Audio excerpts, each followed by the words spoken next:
नमस्कार, मैं हूं विकास सुखीजा और आप देख रहे हैं अब तक टाइम्स का स्पेशल प्रोग्राम चाय की चुस्की बात करेंगे उसकी।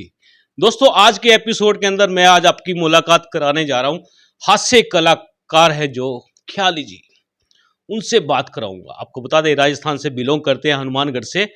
और आज हम विशेष तौर पर उनसे बात करेंगे, उनके जीवन के बारे में जानने का प्रयास करेंगे कि आखिरकार किस तरह से वो हास्य कलाकार बने हैं। ख्याली जी, आपका सबसे पहले अब तक टाइम्स के स्पेशल प्रोग्राम चाय की चुस्की बात करेंगे, उसमें बहुत बहुत स्वागत है। जी, बहुत-बहुत धन्यवाद। कैसे हैं आप? बहुत बढ़िया सर। कैसा लगा करनाल? करनाल बहुत अच्छा सर, मेरी कर्म भूमि है एक तरह से। मेरी शुरुआत जब करनाल लेक पे फेस्टिवल शुरू किए थे सरकार ने 2003 में, जी। तो मैं एंकरिंग करने आया था चंडीगढ़ से। वो मेरी पहली प्रोफेशनली एंकरिंग थी, तो मेरी कर्म भूमि रही है, मेरे कर्मों की शुरुआत यहाँ से हुई है और काफ़ी बार यहाँ आना हुआ। स्वर्ण जयंती का मोटिवेशन शो किया, गुरदास मान साहब के साथ आए, फिर सुनिधि चौहान के साथ आए। तो जब भी आया हूँ यहाँ के लोगों का बहुत प्यार और आशीर्वाद मिला। ख्याली जी, आपके जीवन के बारे में थोड़ा जानना चाहते हैं, दर्शक भी जानना चाहेंगे। कहाँ से बिलोंग करते हैं, कितनी स्टडी की है आपने, किस तरह से आप इस प्रोफेशन में आ गए? जी, मैं डिस्ट्रिक्ट हनुमानगढ़ राजस्थान से बिलोंग करता हूँ जी। और मेरी स्टडी वहीं गाँव में ही हुई और ज़्यादा मैं श्री गंगानगर रहा 10वीं के बाद वहाँ गया था तो कपड़ा मिल में नौकरी की 6 साल, वहीं मैंने थिएटर सीखा। फिर मैं 2000 में चंडीगढ़ शिफ्ट हो गया था, वहाँ थिएटर सिखाता था, एंकरिंग करता था। तो एंकरिंग के दौरान मेरा कॉमेडी मुख्य सब्जेक्ट था, तो पंजाबी सिंगरों के साथ मेरे को काफ़ी अच्छे शोज़ मिले, तो धीरे-धीरे वो मीटर बढ़ता गया और 2006 में मैं लाफ्टर चैंपियन बन गया, तो बॉम्बे शिफ्ट हो गया। काफ़ी लोगों की आपने तालियां बटोरी हैं, जी। बहुत लोगों का प्यार मिला है, कॉमेडी भी खूब की है। हुँ, तो क्या क्या लगता है आपको कि लोग इतना प्यार कर रहे हैं आपको, आपका टैलेंट हुँ। कितना प्रभावशाली होता जा रहा है? सर आपने जवाब भी आपने दे दिया, सवाल भी आपने किया कि टैलेंट प्रभावशाली हुआ तो इतनी तालियाँ मिली, इतना आशीर्वाद मिला, इतना प्यार मिला। तो जितना था टैलेंट उतना मैंने दिखाने की कोशिश की। मैं सुबह से शाम तक आम आदमी की जो दिनचर्या होती है, उसी के ऊपर कॉमेडी करता हूँ, तो आम आदमी को लगता है हम ही इस पार्ट के हीरो हैं। और उसके बदले में खूब सारी जैसे आपने बताया तालियाँ मिली, आशीर्वाद मिला और सिलसिला आगे चल रहा है। आप क्या फ़ील करते हैं जब बहुत सारी तालियाँ बजती हैं, आप एक बढ़िया-सा जोक फेंकते हैं, हुँ। उसके बाद तालियाँ मिलती हैं, लोगों का प्यार मिलता है, अंदर क्या चलता है आपके? सर देखिए, नॉर्मली बच्चा पढ़ाई करता है तो फर्स्ट एग्ज़ाम होते हैं, सेकंड एग्ज़ाम होते हैं, फिर हाफ ईयरली एग्ज़ाम होते हैं, फिर फाइनल एग्ज़ाम होते हैं, फिर कोई रिज़ल्ट आता है। इसमें जब हम मंच पे खड़े हैं, सामने पब्लिक तालियाँ बजा रही है, तो हाथों हाथ रिज़ल्ट आ रहा है। तुरंत काउंटिंग हो रही है, तुरंत आप कितने आगे चल रहे हैं, कितने पीछे चल रहे हैं, तुरंत रिज़ल्ट आता है। तो स्वाभाविक सी बात है, अच्छा तो लगता ही है। कलाकार को सबसे पहले व्यवस्था अच्छी चाहिए कि रुकने करने का अच्छा हो, साउंड अच्छा हो, बजाने वाली टीम अच्छी हो, तो सबसे पहली रिक्वायरमेंट उसकी यही होती है। दूसरी रिक्वायरमेंट ये होती है कि तालियाँ अच्छी मिलें। बाकी रही बात तीसरी तो वो तो कि पैसा क्या है, ये मोह माया है, इसको छोड़ दो, पैसे को त्याग दो, ये कहने वाले बाबा भी 3 लाख रुपए लेते हैं। जी। तो चलता रहता है उधर। कैसा लगता है आपको कि जब आप एक प्रोग्राम में आते हैं हुँ, और जो आपके जोक होते हैं, जिस तरह से आप अपनी बातें रखते हैं, हुँ, हुँ, तो उस समय पब्लिक और आपका जो अट्रैक्शंस होता है, हुँ, हुँ। कितना आई कॉन्टैक्ट भी हो जाता है कभी-कभार? आई 100% कभी-कभार क्या हर बार शुरुआती आई कॉन्टैक्ट से ही होती है। जब तक हम पब्लिक को नज़र से नज़र नहीं मिला लेते, तब तक वो हिप्नोटाइज़्म होते नहीं है। एक आपने जादू के शो में सुना होगा कि हिप्नोटाइज़्म एक सम्मोहित करना। तो कलाकार के पास ही वो पावर होती है कि वो जब चाहे दर्शक तालियाँ बजाए, वो जब चाहे दर्शक सीरियस हो जाते हैं, वो जब चाहे दर्शक हँसने लग जाते हैं। तो उनको सम्मोहित करने के लिए नज़र तो मिलानी पड़ती है। ख्याली जी, आप आज बड़े सीरियस से लग रहे हैं। अ, ये मैं जानना चाहूँगा। नहीं मैं 24 घंटे मिठाई वाला अपनी मिठाई नहीं बेचता। जी। 24 घंटे सुधार अपना सोना नहीं बनाता। वो भी एक टाइम होता है। तो मैं जयपुर से रवाना हुआ 8 घंटे का ट्रैवल करके पहुँचा था। आते ही प्रेस कॉन्फ्रेंस थी। खाना खाया और मुश्किल से 1 डेढ़ घंटा मुझे सोने को मिला और मुझे उठा तब तक आप यमराज की तरह मेरे ऊपर खड़े हुए थे कि इंटरव्यू करना है। तो ये चलता रहता है सर। चाय की चुस्की करनी है आपके साथ। जी, जी, जी, तो जी। कैसा ये टाइटल कैसा लगा आपको हमारा? टाइटल बहुत अच्छा है सर, चाय की चुस्की। नॉर्मली हर इंसान किसी के घर आता है या जाता है या मिलता है कहीं तो चाय हमारे यहाँ का एक अमृत हो गया। तो उसके साथ ही बातें करना ये हमारा एक धर्म संस्कृति का हिस्सा हो गया ये। तो ख्याली जी लोग मुझसे पूछते हैं यार सुखीजा जी आपने ये प्रोग्राम रखा है चाय की चुस्की बात करेंगे उसकी। वो कहते हैं उसकी उसकी नहीं आज तक समझ में आ रही और जब मैं अब जैसे आप जैसी हस्तियाँ आती हैं मेरे साथ बैठती हैं बातचीत करते हैं तब मैं कहता हूँ ये वाली आज इसकी बात होने वो वाली है। जैसे आता है ना पति-पत्नी और वो, हाँ, हाँ। तो मैं चाय और उसके साथ चुस्की उसके साथ। मुझे लोग सुझाव देते हैं कि शाम का भी प्रोग्राम शुरू कर लो, जी, जी। शाम को भी इसकी बात करेंगे उसकी। हाँ, ये भी हो सकता है। पर आपके ऊपर न्यूज़ की ज़िम्मेदारियाँ होने के नाते आप ऐसा शो शुरू भी नहीं कर सकते और उल्टा आपको लोगों को और जागरूक करना पड़ता है अभी जो सूर्य अस्त और शाम मस्त वाली फ़ीलिंग अब बंद करो, क्योंकि बच्चे भी देख-देख के सीखते हैं। बिल्कुल, बिल्कुल। मैं आपको बताना चाहूँगा ख़याली जी और दर्शकों जो मेरे दर्शक हैं उनको भी बताना चाहूँगा, उनको मालूम है मेरा एक लेवल, एक स्टेटस है, मैं बेहुदा चीज़ें बिल्कुल भी नहीं दिखाता और बल्कि आप आए हैं आज, आपसे तो बहुत अच्छा लग रहा है बात करके, जी। आप जानी-मानी हस्ती हैं देश की। तो शुरुआत जिस तरह से आप करते हैं, मान लो स्टेज पे गए, तो कैसे कैसे पहला जोक फेंकते हैं? वो आपका अंदाज़, वो स्टाइल देखना चाहेंगे। सर वो तो मौके का ही अंदाज़ होता है, मौके के ऊपर सामने कौन पुलिस वाला धक्के चढ़ता है कि कोई चीफ गेस्ट धक्के चढ़ता है कि कोई साउंड वाला चढ़ता है कि मैं ज़्यादातर स्पॉन्टेनिटी कॉमेडी करता हूँ। तैयारी, रिहर्सल और स्क्रिप्ट और वो मेरे ताबे नहीं आता। तो सरस्वती का माँ का नाम लेके जब शुरू हो गई तो चढ़ते ही जो जो जहाँ चीज़ दिखेगी उसी पे शुरू हो गई। जैसे मैंने तो आज मैं आपको लपक लिया, तो कैसा लगा आपको? नहीं कौन-सा बहुत जोक आप अच्छा छोड़ सकते हैं? बहुत अच्छा लगा सर, जोक बहुत सारे हैं दुनिया में आज। सबसे बड़ा जोक तो पॉलिटिक्स ही हो गया है जी। कि विधानसभा में भी कॉमेडी हो रही है, लोकसभा में भी कॉमेडी हो रही है, राज्यसभा में भी कॉमेडी हो रही है, तो कॉमेडियन सीरियस होकर राजनीति में आ रहे हैं। जी। और बहुत पहले लिखने वालों ने लिखा है कि सरकार गरीबी दूर करने के ठोस कदम उठा रही है, पर वो कदम इतने ठोस है कि उठ ही नहीं पा रहे हैं। तो हर हर मोड़ पे, हर जगह आजकल पूरा सिस्टम ही कॉमेडी हो गया एक तरह से। क्या लगता है राजनीति में जाने का आपका मूड है? राजनीति में ऐसा कोई मुझे राजनीति करने का मूड नहीं है। राजनीति जाने के लिए तो मैं आ गया हूँ 1 महीना पहले। आम आदमी पार्टी का मैं राजस्थान में सपोर्ट कर रहा हूँ जी। और उसके पीछे मेरी शर्त यही थी कि मैं कोई एमपी एमएलए के चक्कर में नहीं हूँ। हुँ। जितना टाइम हो, आपकी विचारधारा अच्छी है, आप लोग अच्छों को अच्छा काम कर रहे हैं लोगों का। भी दुनिया हिंदुस्तान में दिल्ली सबसे ज़्यादा पढ़ी लिखी है और दिल्ली ने 100% सपोर्ट किया है, तो कोई अच्छा कारण होगा। फिर मैंने उनको काफ़ी स्टडी किया, मुझे अच्छा लगा। तो एक तरह से मैं कहा जब मैं पूरी दुनिया घूम ली, टीवी कर लिया, फ़िल्में कर ली, एजुकेशन में सैनिक स्कूल बना लिया, यूनिवर्सिटी बन रही है और सब चीज़ें हो गई, बच्चे सेटल है, तो मैं कहा फिर 10 एक साल राजनीतिक एक्सपीरियंस भी ले लेते हैं।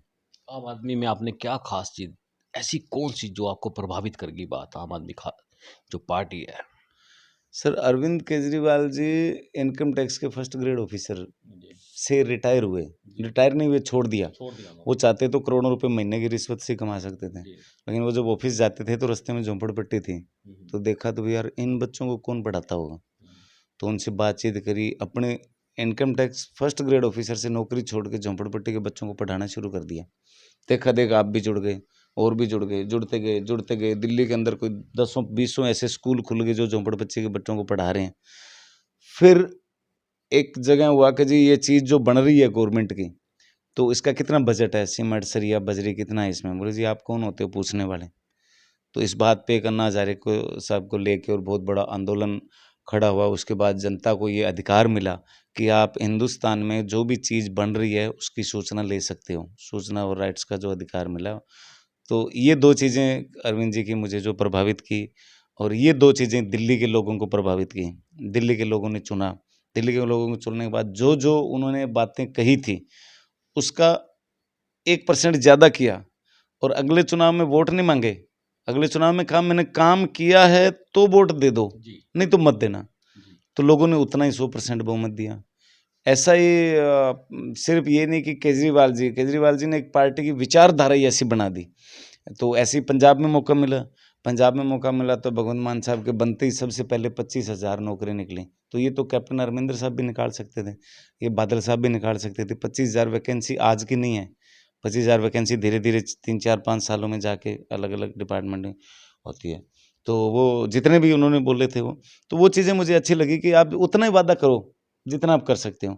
आप मत बोलो ना उस टाइम चुनाव के टाइम इतना जोश होता है, दूध माँगोगे, खीर देंगे। अबे काहे को दूध माँग रहा है, दूध क्यों नहीं दे रहा है उसको? क्यों ज़बरदस्ती खीर दे रहा है?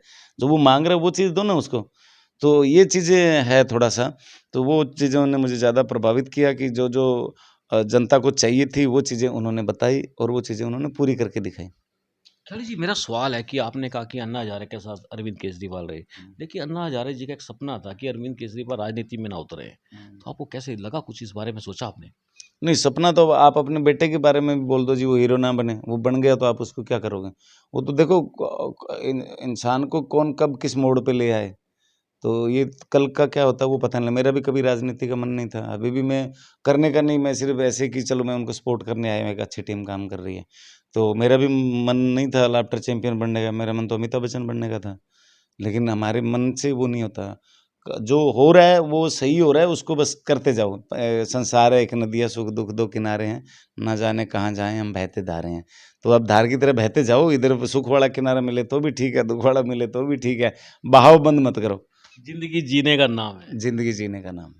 चलिए जी, बात करें, यदि हम आपके परिवार की बात करें, आपकी बैकग्राउंड की बात करें, क्या बताना चाहेंगे? किस तरह का आपका परिवार है?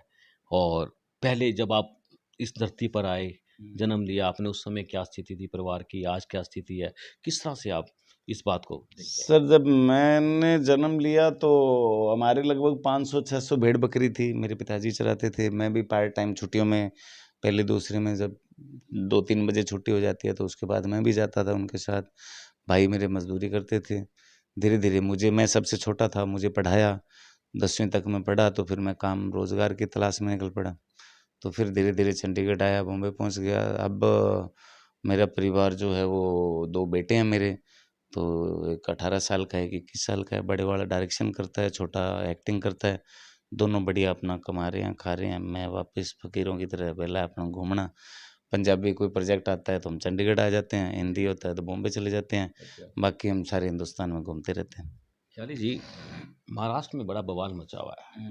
आप राजनीति में आ गए हैं, तो राजनीति की मैंने कहा थोड़ी-सी बात भी कर लूँ। बड़ा बवाल मचा हुआ है। एक नाथ, दूसरी तरफ शिंदे, संजय रावत। क्या चल रहा है पंजाब में? क्या लगता है आपको? सर यही तो है ना कि जब अ, दुनिया जब किसी को कुछ समझ नहीं आता ना तभी दुनिया एक होती है। जी। अब महाराष्ट्र में ऐसा बहुमत आ गया कि किसी की सरकार कंप्लीट नहीं है और जिसकी कंप्लीट हो रही है उसकी जनता नहीं चाहती और राजयोग जिनके लिखा है ना सर उसको मिलेगा।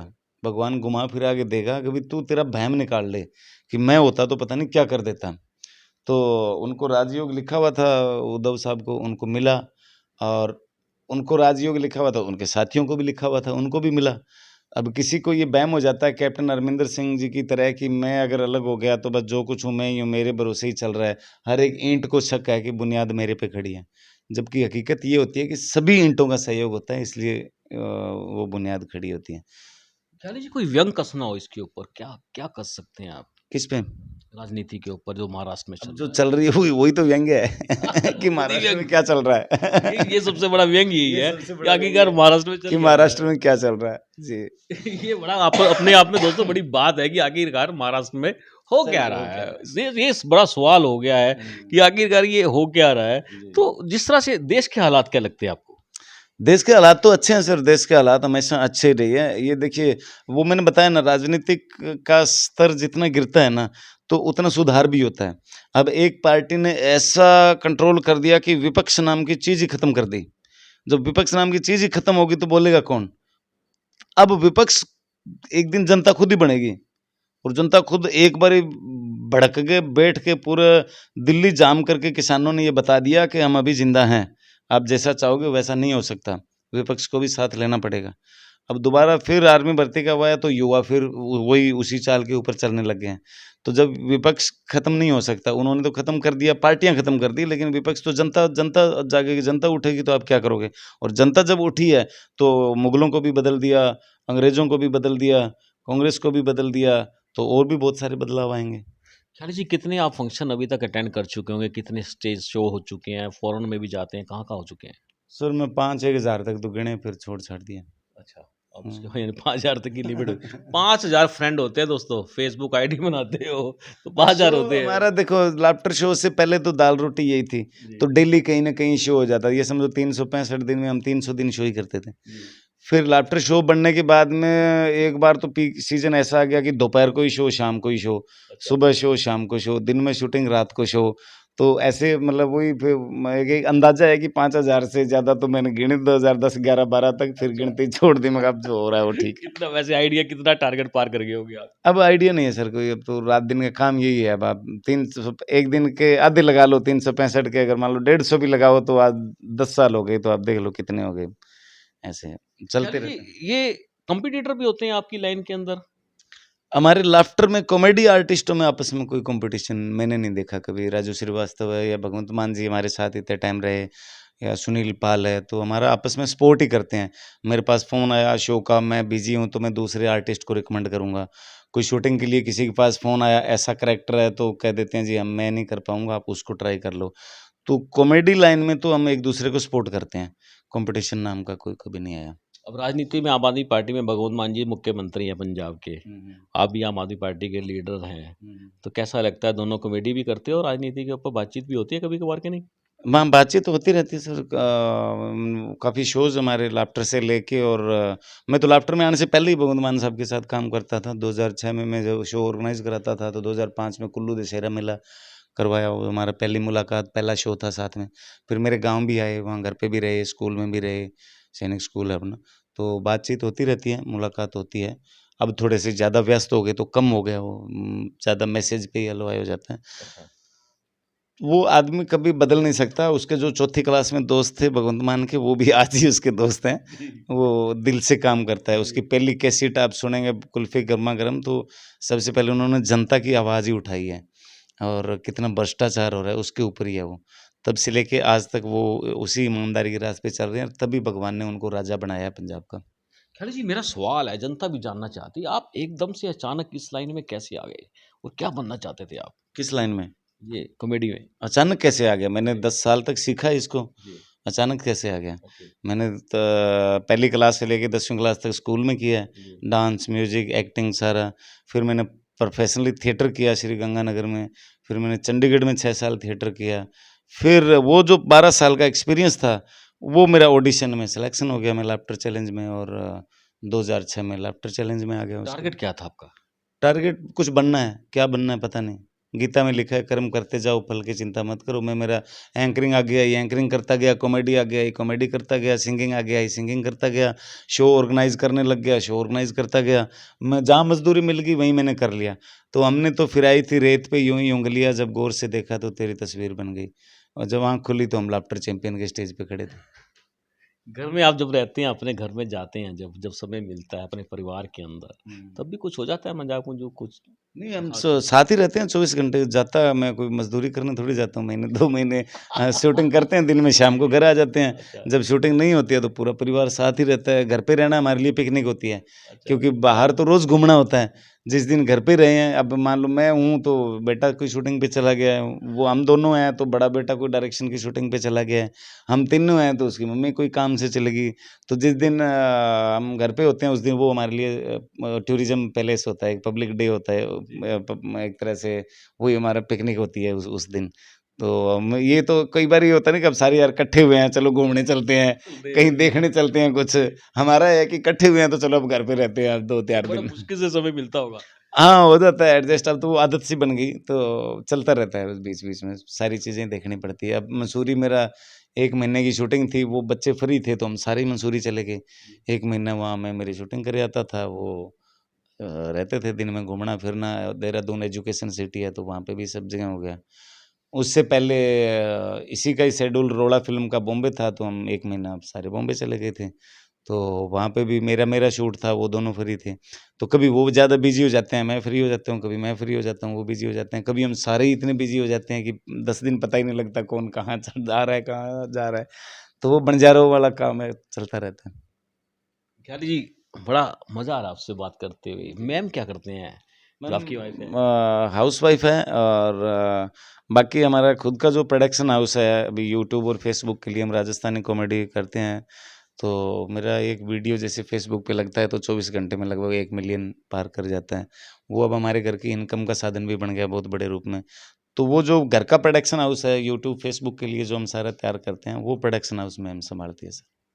ख्याल जी, एक निजी सवाल है जो मेरे मन में आ रहा है, आपसे जानना चाह रहा हूँ। कभी आपको मैम ने भी कहा है भी कोई आप मुझे जोक सुनाएं मेरे मायके वालों पे या ससुराल वालों पे, कोई इस तरह की बातें चलती हैं कि क्योंकि आप लोगों के दिलों में राज करते हो? नहीं, हमारा ना चलता रहता है रोज़ मज़ाक। अब अच्छा। जैसे आम आदमी पार्टी में मैं सपोर्ट करने आया हूँ, जी। तो कोई ऐसे बात हो जाती है, मगर सुनो कि हाँ, मैं कहा अरे मैं नेता बन गया, मैं भाषण सुनाऊँ तेरे को? हाँ। तो वो ये भी एक हँसी की बात होगी। कहते नहीं, नहीं मुझे नहीं सुनना। मैं कहा यार मेरी रिहर्सल तो होनी चाहिए ना भई, मैं भाषण कैसे देता हूँ? जी। तो ऐसे मतलब पूरे दिन ही कुछ न कुछ किसी न किसी बात को लेके कोई न कोई मज़ाक चलता ही रहता है। तो और वो नॉर्मल से नॉर्मल चीज़ हमारी उसके वो एक तरह से मज़ाक बन जाती है। ख्याली जी, अगर आज आपको कुछ भाषण देना हो थोड़ा-सा, हुँ, हुँ। किस तरह से देंगे आप? जब अन्ना हज़ारे ने आंदोलन शुरू किया दिल्ली में, तो बीजेपी बड़ी खुश हुई कि ये कांग्रेस का खात्मा शुरू हो गया। जी। उनको ये नहीं पता था कि ये अन्ना हज़ारे का आंदोलन नहीं है, ये कलयुग का समंदर मंथन है। जी। जहाँ से केजरीवाल जैसे नवरत्न निकलेंगे, वो आप बेईमानों का खात्मा करेंगे, वो भ्रष्टाचार का खात्मा करेंगे। ख्याली जी, हरियाणा में हो आप। हुँ, हुँ। हरियाणा के बारे में क्या लगता है आपको? क्या कहना चाहेंगे हरियाणा के बारे में? हरियाणा सर बहुत एडवांस स्टेट है। अगर हम हँसी मज़ाक की बात करें तो पंजाब का एक हिस्सा है हरियाणा, और पंजाब से अलग क्यों हुआ? आप बताओ? आपसे पूछ रहा हूँ, आप इतने बुद्धिजीवी पत्रकार हो, हरियाणा पंजाब से अलग क्यों हुआ? आप बताओ हँसी-मज़ाक के अंदर क्यों अलग हुआ? मैं तो आपसे पूछ रहा हूँ, अब आप सीरियस बता दो, हँसी मज़ाक में मैं बता दूँगा। अलग देखिए, होने का क्या कारण जिस था? तरह की परिस्थितियाँ रही हैं उस समय, उस हिसाब से राज्य बड़ा था। क्या परिस्थितियाँ रही? तो आप बताओ नहीं, मुझे राज्य म बड़ा तो राजस्थान अब सबसे बड़ा स्टेट है, हमारे 34 ज़िले हैं और 3-4 कंट्री ऐसी है जो राजस्थान से छोटे हैं। राजस्थान से बड़ा स्टेट कौन-सा है? कारण ये था कि भई हरियाणा वाले बीड़ी पीते थे, अच्छा, पंजाब वालों को जचता नहीं था। अच्छा, तो वो कहते भई देखो या तो बीड़ी बंद करो या बीच में दीवार निकालो। अच्छा। तो ये हुक्का चिलम पीते थे इसलिए इनको इनको अलग कर दिया। वो जो नहीं पीते थे तो वो अलग हो क्या गए। बात है! लॉजिकली बात है, हरियाणा के लोग बीड़ी पीते हाँ, थे। लॉजिकली बात और है इसीलिए बँटवारा ज्ञानी हुआ है। जी मेरी बात सुनो, इस समय हरियाणा सरकार नशा मुक्त करने की तैयारी में लगी हुई है। लगातार अभियान चल रहे हैं, दबा-दब चल रहे हैं। पंजाब में पैग चलते हैं और यहाँ पर तो ऐसा भी तो हो सकता है वहाँ पर ज़्यादा पटियाला पैग चलते थे, इस वजह से अलग हो गया हरियाणा। सर देखो नशा किसी सरकार ने शुरू नहीं किया। कोई सरकार बंद नहीं कर सकती। हमने सामाजिक लोगों ने शुरू किया है। हम सामाजिक लोग ही इसको ख़त्म कर सकते हैं। ख़त्म कैसे हो सकता है? आज आपने देखिए गाँव के अंदर बंदा ₹20 निकाल के देगा बच्चे को ल बंडल लेके आ। उसको ₹1 टॉफ़ी का नहीं मिलता। जी। बुड्ढा ₹20 की बीड़ी रोज़ पीता है। तो बच्चा भी महीने वाले दिन सोचता है यार ₹600 की बीड़ी पीता है, इसका मतलब इसमें कुछ ज़्यादा दम है। हुँ। मुझे कभी संतरा फाँक के टॉफ़ी के लिए भी पैसे नहीं दिए। तो वो बच्चा भी इसीलिए शुरू करता है भी यार इसलिए ज़्यादा इंटरेस्टेड है ना? बहुत सारे मैंने ऐसे देखे हैं बेवकूफ़ लोग जो 2000 की बोतल ठेके जाके खुद लेके आते हैं। जी। घर पे लाके बच्चे को कहेंगे बर्फ़ दे, हुँ। गिलास लेके आ, तो वो वहीं से तो सीखता है। हम उसको खुद ही तो सिखा रहे हैं। अब बाद में वो वही चीज़ हमारे सामने नहीं करता, वो छुप के करता है। तो आप माँ-बाप अगर छुप के कर लें ये काम, बड़े भाई हैं वो छुप के कर लें, तो छोटे भाई और बच्चे कभी नहीं सीखेंगे। सरकार इसमें क्या करे? सरकार तो बेच रही है और बंद करने का प्रचार कर रही है। दोनों ही काम कर रही है सरकार तो, नहीं क्या कर बात रही। है दोस्तों! बिल्कुल बात बड़ी जायज़ बात है, सरकार बेच रही है और और सरकार बंद ही करोड़ों रुपए लगा के ये प्रचार कर रही है कि इसको मत करो। भई वो रेवेन्यू वहाँ से जो जनरेट हो रहा है, मान लो आज 100 करोड़ का रेवेन्यू दारू से जनरेट हो रहा है, तो 50 करोड़ तो आप वापस लगा देते हो कि ये मत पियो।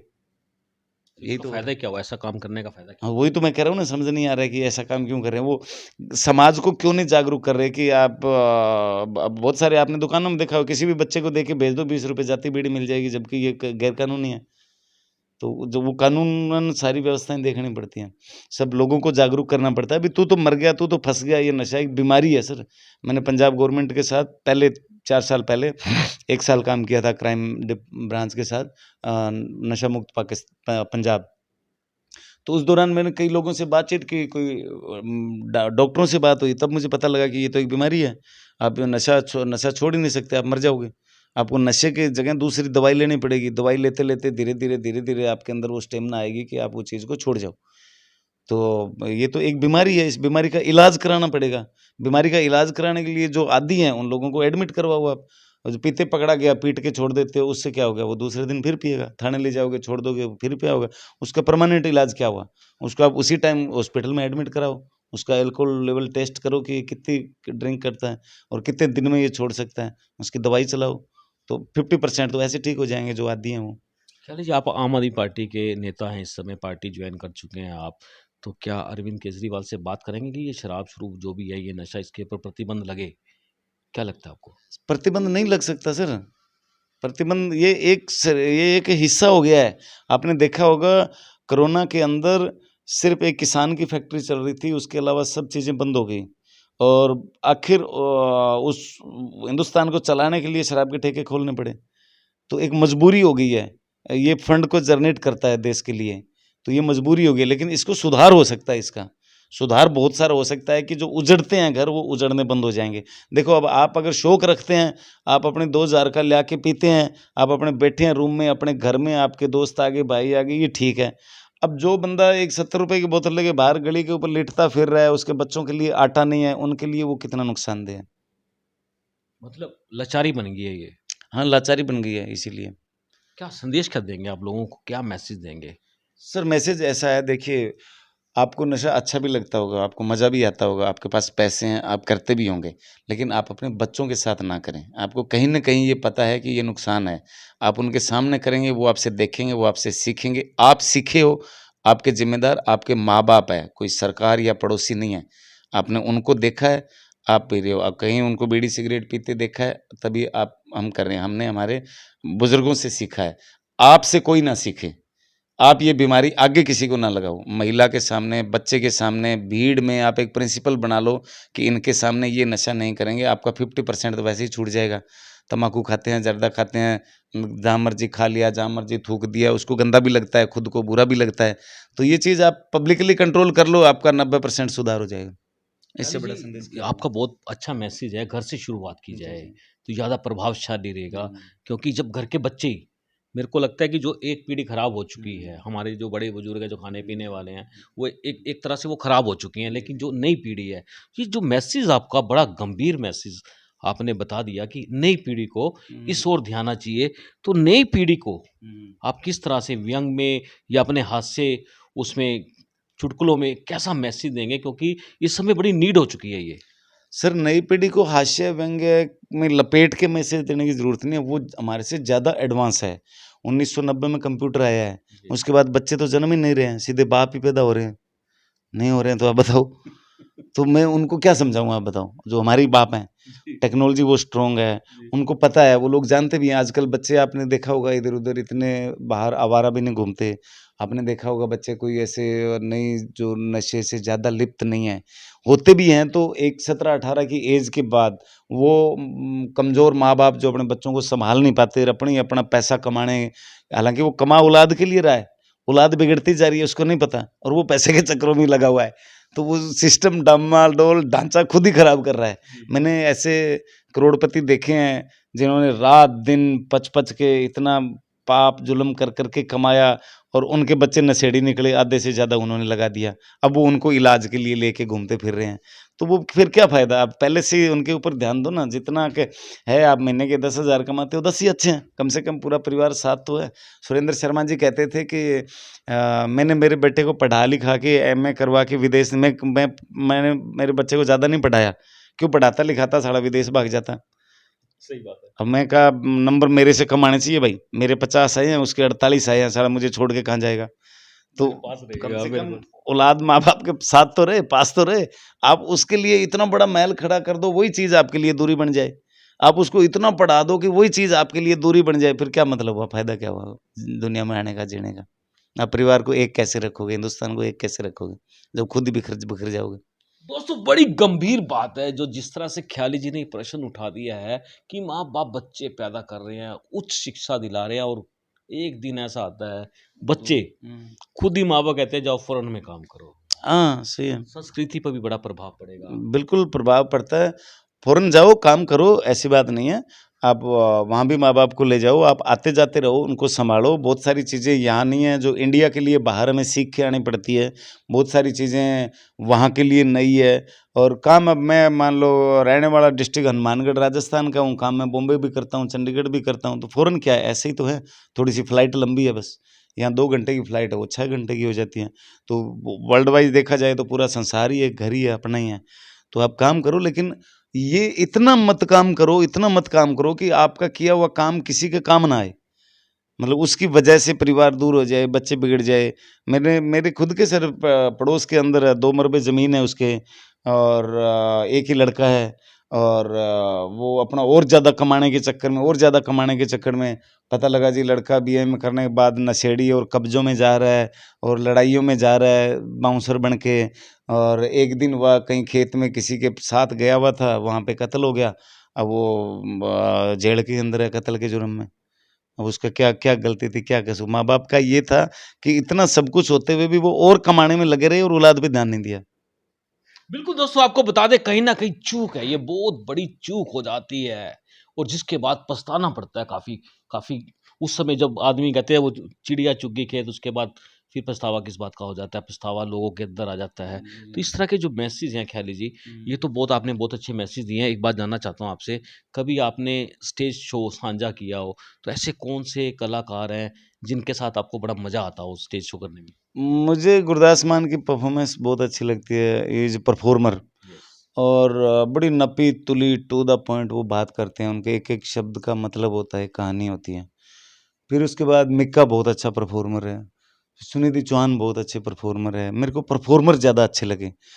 तो मुझे इन्हीं के साथ अच्छा लगा शो करके। सुनिधि चौहान जी के काफ़ी गाने हैं, उनकी वॉइस भी बहुत अच्छी है, अट्रैक्टिव वॉइस है, बहुत जी, बढ़िया। जी। और गुरदास मान जी का तो जवाब ही नहीं है। जी, जी। तो किस तरह से आपने कभी उनसे कुछ गाने-वाने सीखे हैं, कुछ पंजाबी गाने-गुने कुछ? नहीं सीखे तो ऐसे शौक है, देखो गाना हर आदमी को आता है, नाचना हर आदमी को आता है। चाहे वो एक टाँग करके और नहीं तो दारू पी के नाच ले, पर नाचना आता है सबको। तो नाचना गाना सबको आता है। तो वो उनको देख-देख के हम सीखते तो हैं ही। मेरा सौभाग्य था कि मैंने सिर्फ़ कैसेट में नहीं सुना, मैंने सिर्फ़ टीवी में नहीं देखा, मैंने उनके साथ ही स्टेज किया है, उनको नज़दीक से देखा है। तो मैंने उनसे डिसिप्लिन भी सीखा है। अभी हमारी यही बात चल रही थी कि मैं कहीं स्टेज पे लेट ना हो जाऊँ, नेता अक्सर आधा घंटा लेट पहुँचते हैं। कलाकारों को आधा घंटा पहले पहुँचना होता है क्योंकि हम हमारे हिसाब से सेट करवाते हैं। हमें जिस स्टेज पे हम स्टार बन के आ रहे हैं, उसी स्टेज पे हम आधा घंटा पहले खुद लेबर बन के काम करते हैं कि म्यूज़िशियन, ढोलक, ढोल, माइक कहाँ, आवाज़ कम ज़्यादा एक-एक चीज़ सेट करके छोड़ते हैं। तो हमें थो वहाँ पे हम थोड़ी-सी देर पहले माइक पकड़े हुए आपको लगाते हुए दिख जाएँगे और आधे घंटे बाद हम ही वहाँ स्टार बन के आ रहे होते हैं। तो ये सब चीज़ें सँभालनी पड़ती हैं। तो मैंने मान साहब से ये भी सीखा डिसिप्लिन भी। मान साहब का हमेशा ही शो से आधा घंटा पहले पहुँचते हैं, सब चीज़ें खुद अपने आप हिसाब से चेक करते हैं, उसके बाद शुरू करते हैं।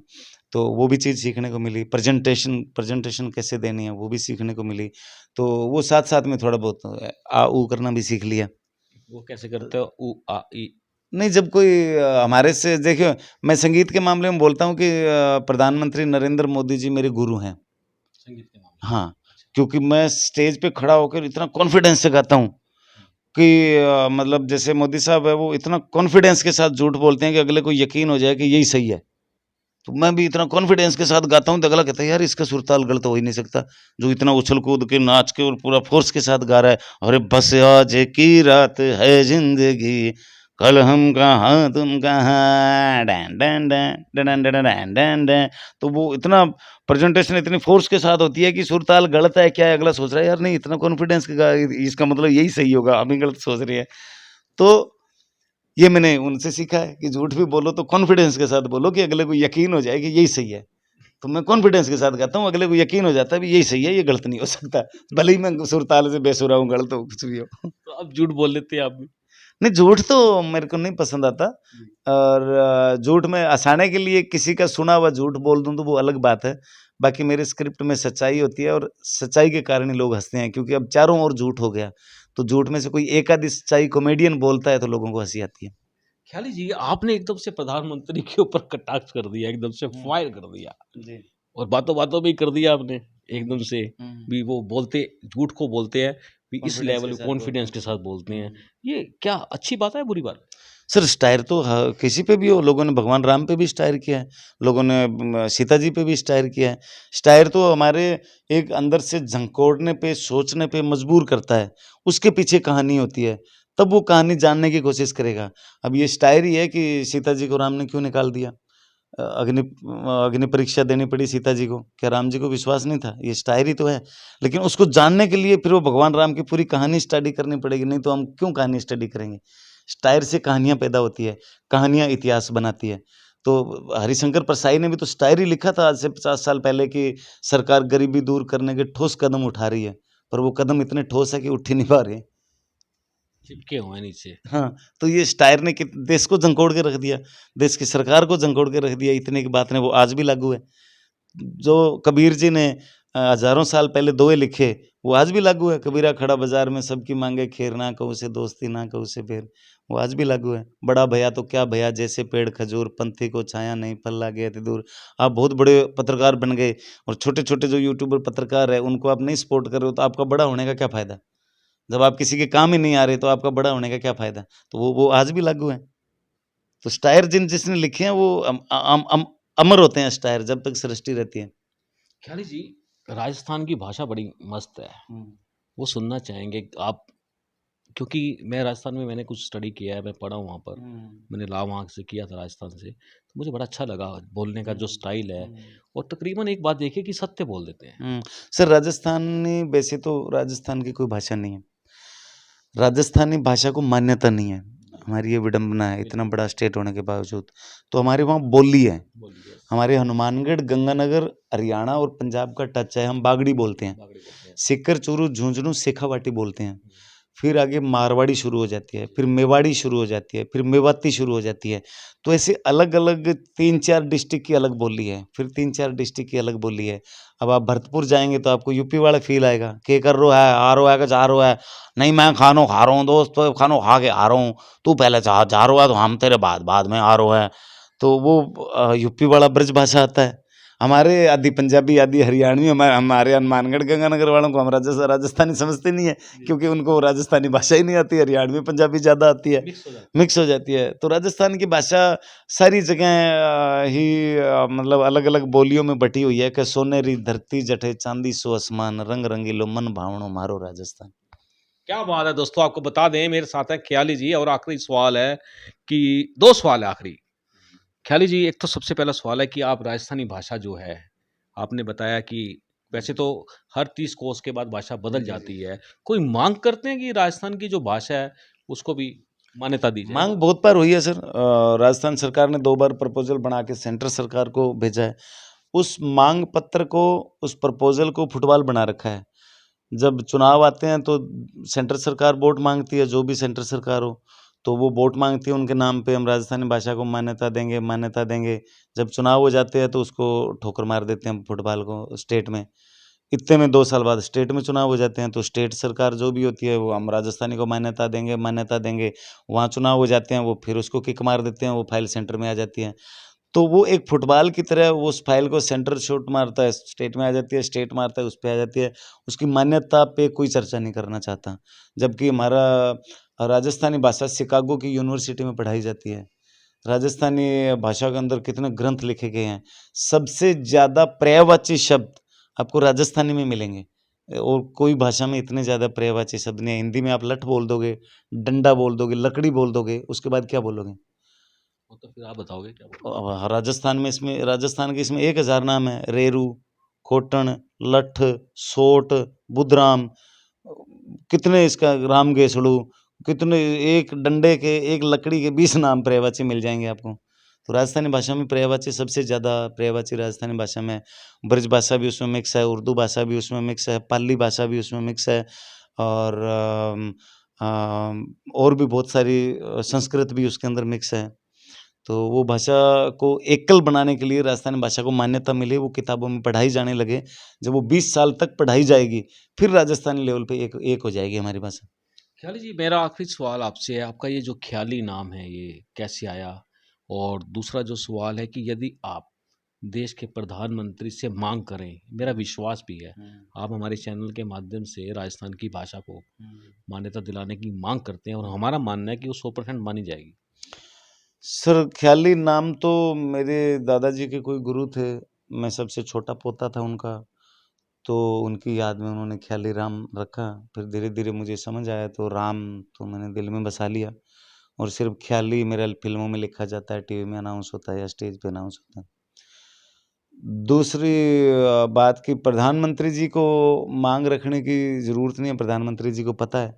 प्रधानमंत्री जी पहले भी राजस्थान में 4 सड़कें अनाउंस करके आए थे, 2 2014 के चुनाव में, 2 19 के चुनाव में।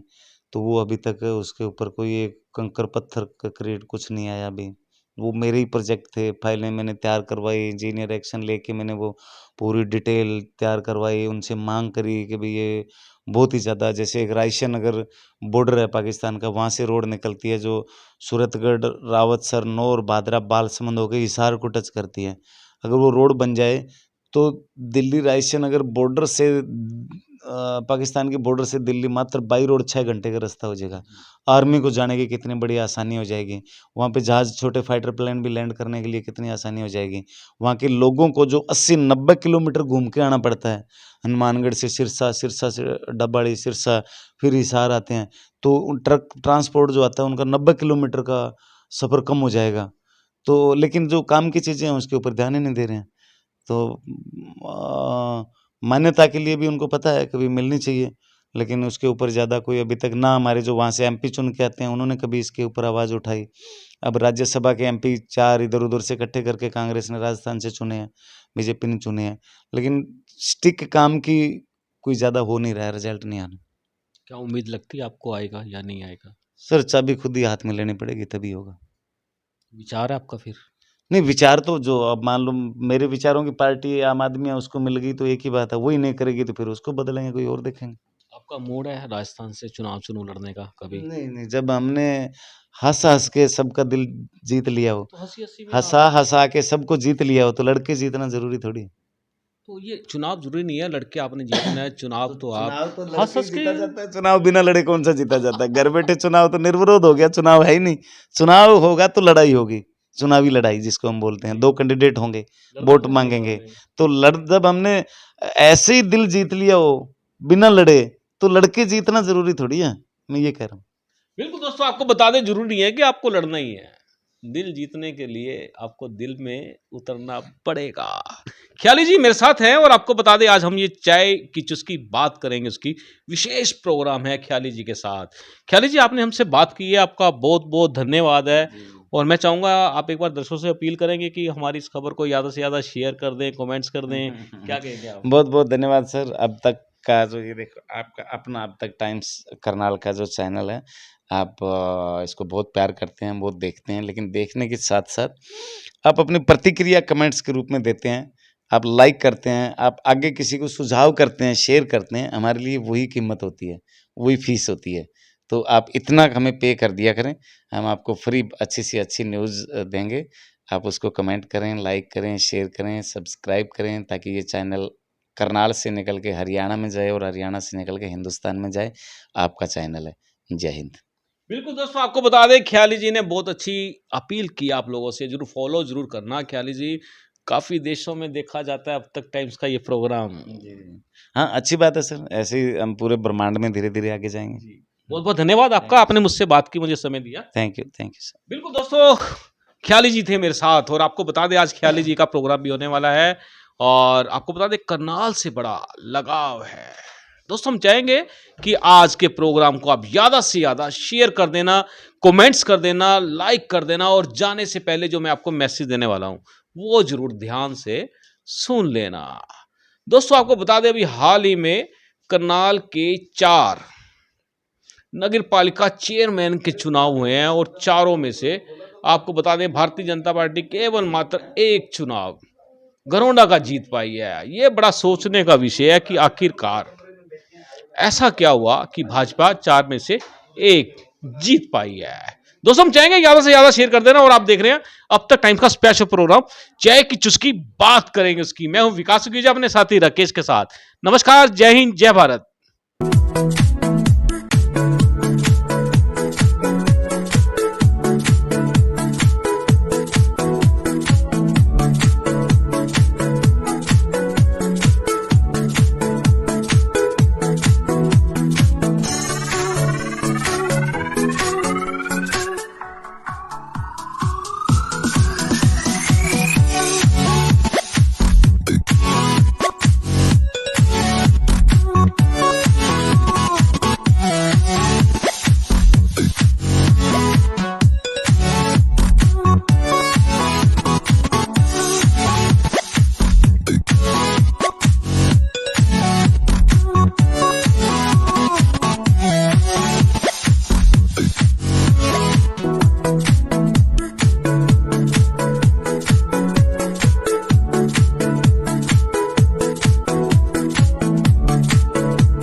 is important for you and your loved ones. Choose a policy today from Star Health Insurance.